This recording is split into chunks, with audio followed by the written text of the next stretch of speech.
Caleb turning that place into a nightclub. No. Talking about we beat the Necromancer, we did this, we did that. Y'all ain't doing nothing.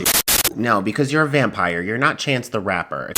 Another Legacies episode, another Handin disaster. You're now watching Binge Twins. If you're not subscribed to the channel, you are missing a lot. It's a lot. Definitely subscribe to Binge Twins. If you're a Legacies fan, you definitely should be subscribed by now. Another Thursday night. Hold tight. Hold on tight. Whatever. I didn't need to hold on for nothing because we were live tweeting the episode at Binge Twins TV. You can follow us there. The overall consensus is that this was an underwhelming episode. It started out strong. I feel like the first 20-30 minutes had us all like, wow. And in our last video, we talked about putting a face to Malivore. And I feel like that's one of the coolest things that ever happened to Landon or Malivore, that he got to take over his son's body. But that was the climax of the episode, and from there and the whole prison world transition, I think things just got a little too all over the place. Halfway through the episode, we're noticing that Hope hasn't even used her powers once. She's barely even used them all season. And now when it's time to fight, our best player isn't in the game? The best player is not even on the field. Who will stand and fight and serve? And Hope's like, all right, enough with the speech. I'm in. I've been the one. I've been at this for years now. Hope steps up like, okay, Rick. I mean, it's usually just you and me. So, like, what are we trying to do here? Then Hope is underground because she has to work with Landon. Because Landon wants to help so badly. Oh, God. It's just all about Landon. This is not called Landon's Legacy. Somebody said on Twitter, he said, we don't want to see Landon kicking ass. We want to see Hope kicking ass. And I could not agree more. Yeah, and they gave us a little, that little teaser moment when she was about to snap on the Necromancer. She can't even really kill the Necromancer. So she had this whole big moment, and we got to see her cut his head off, which was kind of like cool. It was almost like a Klaus kind of moment. It's just misplaced. It's like, that doesn't really do anything. Misplaced. It's just, misplaced. You give us this little moment for nothing. And then, of course, we turn around. Landon's alive. I loved seeing her wolf eyes. Great moment, but completely misplaced. It was very underwhelming. It was melodramatic. It was anticlimactic. I mean, Josie, like, getting her magic back, being ready to come back, and then she just puts it back away. And she's transferring. She's going to Mystic Falls Hop. She did 2 spells the entire episode. I'm like, did we even really need her just to do that little part? Where are the dramatic moments? Like, I'm used to Josie coming back and casting spells on the entire town. And yes, that led to Dark Josie. But you know what? I'll take Dark Josie at this point. Yeah, she's transferring and she's gonna get a new, because Josie ain't never had no issues with keeping a side piece. That's a fact. She's about to add a human to her roster now. So now she's expanding the curriculum. Right. What a mess. Speaking of a mess, her father, Rick is a mess. I'm sorry. Rick came on the track whistling Dixies, hopping out the car. Talking about, Rick is a mess. I don't want to get too accusatory or start getting into, some crazy conversations. Right, because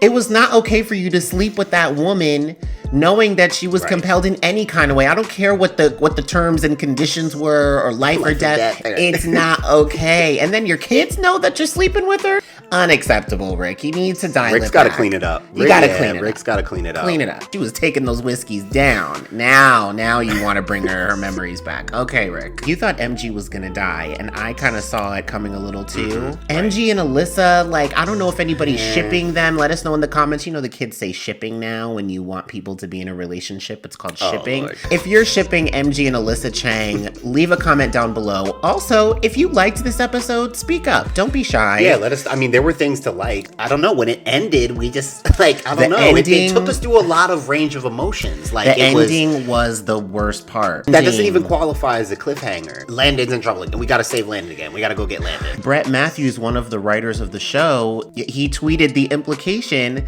that something crazy and unexpected was going to happen in this episode. And first of all, somebody dying in this universe is never going to be a plot twist, because people die and come back in these shows all the time. Right. He died and came back in the episode before already. Seeing Landon melt away is not going to shock anybody. Yeah, no, there's some loophole or something. Hope's going to figure out a way to go get it. It's just like, because now literally the entire plot of the show is going to be revolved around get Landon back. What I thought was really cool about this episode was seeing Malivore and Necromancer kind of butt heads and cross paths. Seeing him as Malivore, but especially as Landon, actually interacting with with Necromancer or a mud zombie? Like what? Like, let's get a little more serious now. Clean it up. Like, clean it up. They did announce that this was supposed to be the finale of the season. They probably shouldn't have even let the public know that information.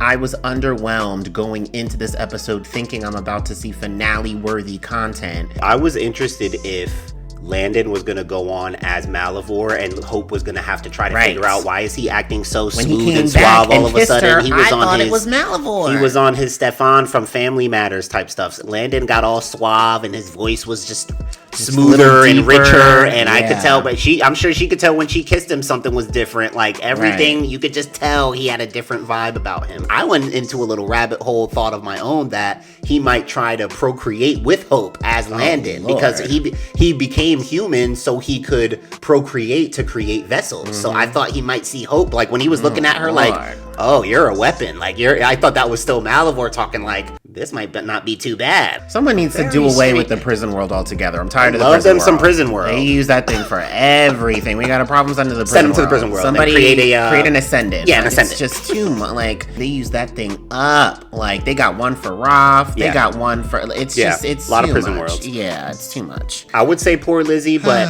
it's been poor MG for more time. Lizzie, you waited all this time, and then when you finally gonna give the boy a chance? I want all of these kids to focus on what's important. Honing your craft, focusing on school. Magic. Is there anyone on this show who's just going to be proud of being single and doing their own thing? Because we're also sending messages to kids here. Who's going to say, you know what? I'm going to date myself and become the most powerful witch of all time. That fairy kid is probably off studying. He ain't been in an episode getting since real last powerful. season. Next time we see him, he's going to have some new stuff up his sleeve. What a mess. As always, leave your comments down below. How did you feel about this episode? How do you feel about this show moving forward? If you're a fan of Legacies, Vampire Diaries, Originals, whatever, click that subscribe button down below. We're going to be covering season 3 of Legacies. We're going to be giving honest and unbiased opinions. If we need to go off, we're going to go off. But Binge Twins is the place for honoring the tribrid and following the legacy.